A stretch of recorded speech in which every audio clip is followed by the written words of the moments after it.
All right, so today is Sunday, March 8th, and here's what I got done last week.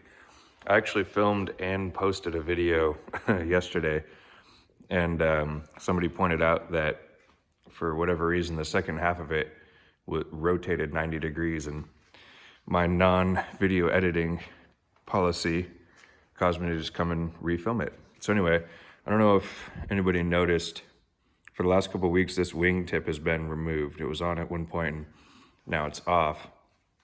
That's because when I pulled the wing up onto the table here to fill all the the rivets, I noticed that this landing light plate is warped. So after I kind of went into examination of it, I realized that it's actually the identical plate to the right wing. And so basically it's like what would be flipped over, because right and left, and so it's causing it to warp. It doesn't fit quite right. It's actually, the factory said it should be fine to just leave it as is, but because there's another plate that goes around the landing light, and it goes in and it screws on, so you won't be able to see that warp of it, but I'd rather have that part replaced. And so I removed the wingtip in preparation for removing that little rib in there. I'd rather just have it perfect and straight than deal with, the riv nuts being kind of crooked or whatever because of that warp. Just more trouble than it's worth. And so yeah, that's why that wingtip has been removed. Speaking of rivet filling, all the rivets on the plane are filled. So every single rivet's been filled, at least every rivet that's in it. There's a couple of them. Obviously I gotta rivet that plate down and the main spar here. I'll probably rivet this pretty soon, just put a spacer in there. I was told to leave it like this, but now that I'm thinking about it, I don't really know how I'm gonna paint it with glicos in it. So anyway, I got the this duct work that I wanted to bring in. I was talking about it in the last video.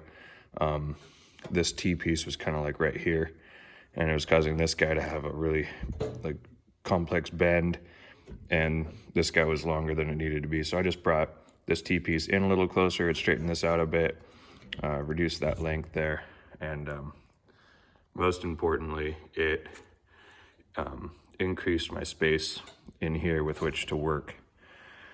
So I was spending a lot of time the first couple days of the week finishing off this Avionics remote mount rack. This was all put up here. The VPX was going in here. The intercom was here. Obviously the components that were underneath here, the engine and the air data. And then both comm radios were stacked right here. So this whole thing, I was just kind of winging it. I'm not really sure why I chose to do it that way, but it seemed easy enough.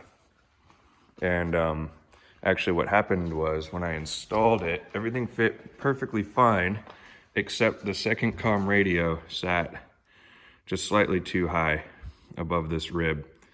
And in order to slide both of them further this way, I'm worried about interfering with that GPS that sticks pretty deep off the panel.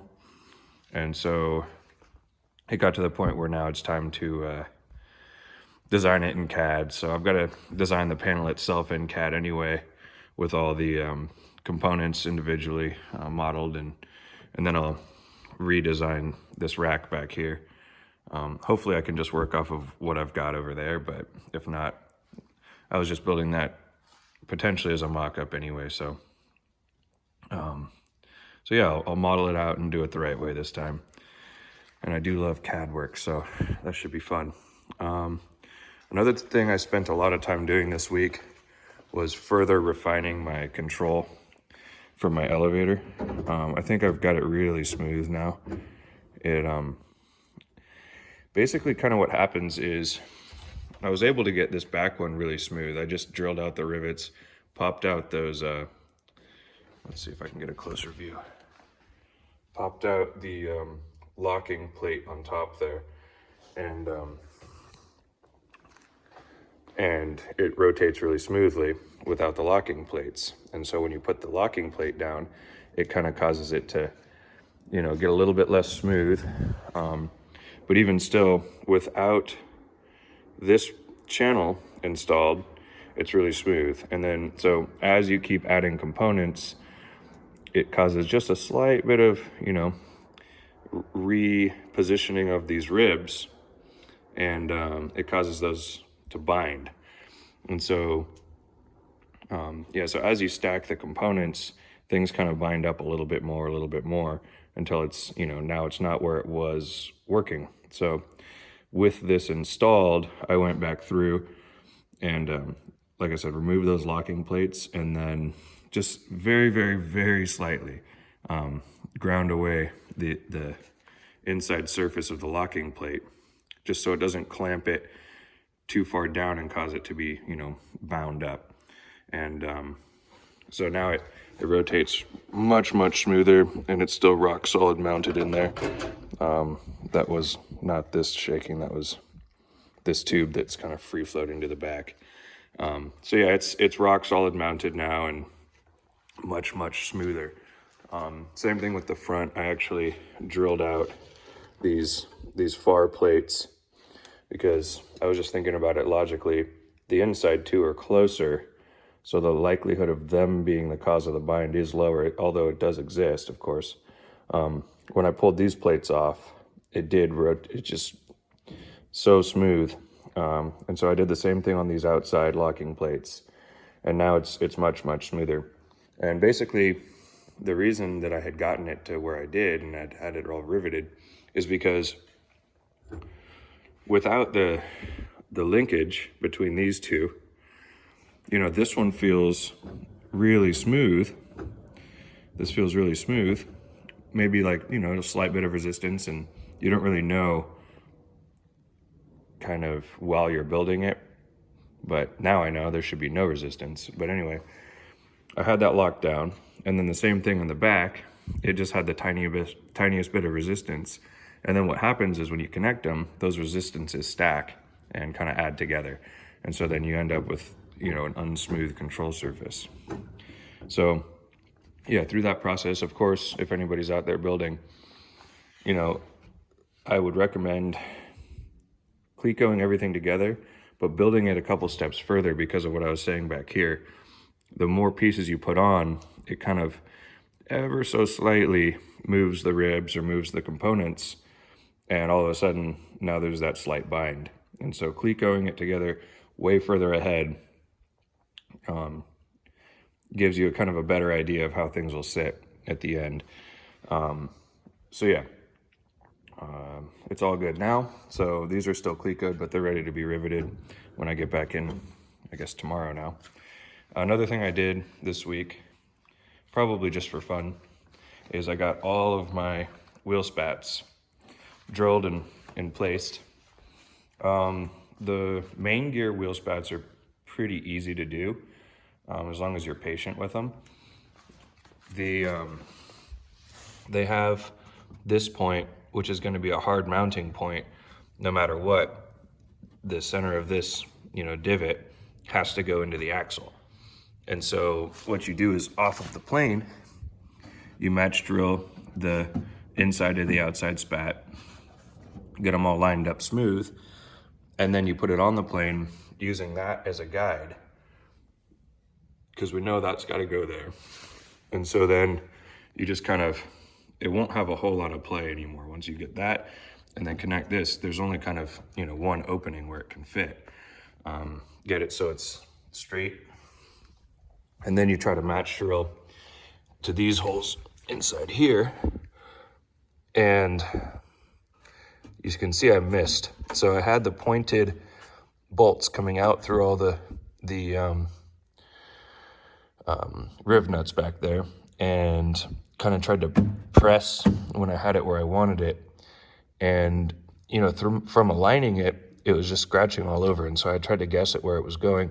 These actually were the corners of like the bent aluminum inside there that was rubbing before these pointed bolts. So I misdrilled it, but it's not a huge deal. I will be able to fill that later with some Bondo or some Superfill or whatever, and it certainly isn't a structural concern, and it won't be seen either.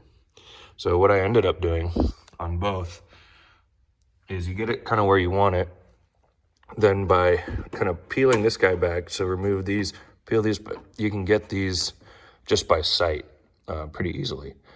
You can see this is the first one I did, and then over there I only made one mistake.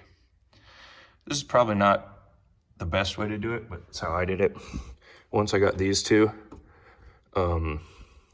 drilled out and located, you can tighten these down really tight and then pull everything else off, and then just by sight you can get these two with no problem. Where I used a hole finder through, you know, this edge, and those guys lined up perfectly.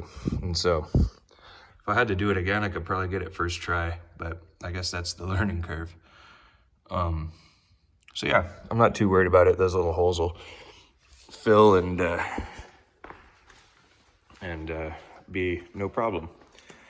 Another thing is drilling out these guys. I'm not really sure what this top inspection is even for. Maybe for looking at the brakes or something. For sure this is for filling the tire or checking its pressure. These are really hard to get in and out, like almost impossible. I feel like if I have to check the pressure, I'm gonna end up taking the whole spat off, because that's only a couple screws and it goes on and off really easily. Pretty much the same thing for the front. This one is easier. I didn't miss any of the drills on this one.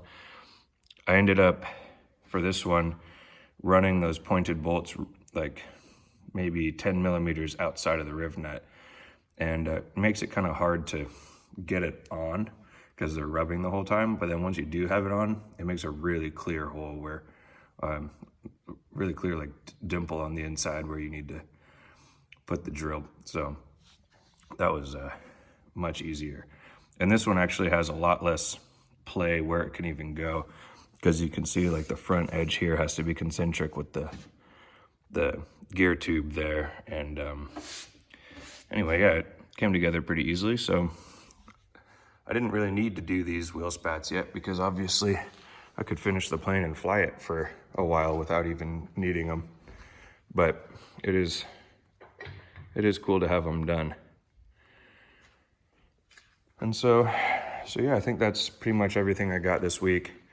So next week I'll be designing my panel and mocking up all of this stuff in CAD into a CAD assembly. I'll probably end up modeling basically the whole plane from here to this rib to the panel, just modeling everything that's inside there, so that I can get a better idea and get it exact right this time, and then just build it to those dimensions. Another thing I got is the paint for the inside of the canopy. It's going to be a dark gray. Once I paint the inside of the canopy, I can actually do a lot more steps. Once the inside of the canopy is painted, I can, well, I guess I could do this now, but fill in all these gaps for this channel right here is kind of the ducting for the rear ventilation. I can do that. I can put the seat belts in. I could put the rear inside skins on. And so it'll really start to come together.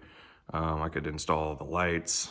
And my upholstery kit's coming in. So, I mean, it's definitely coming along.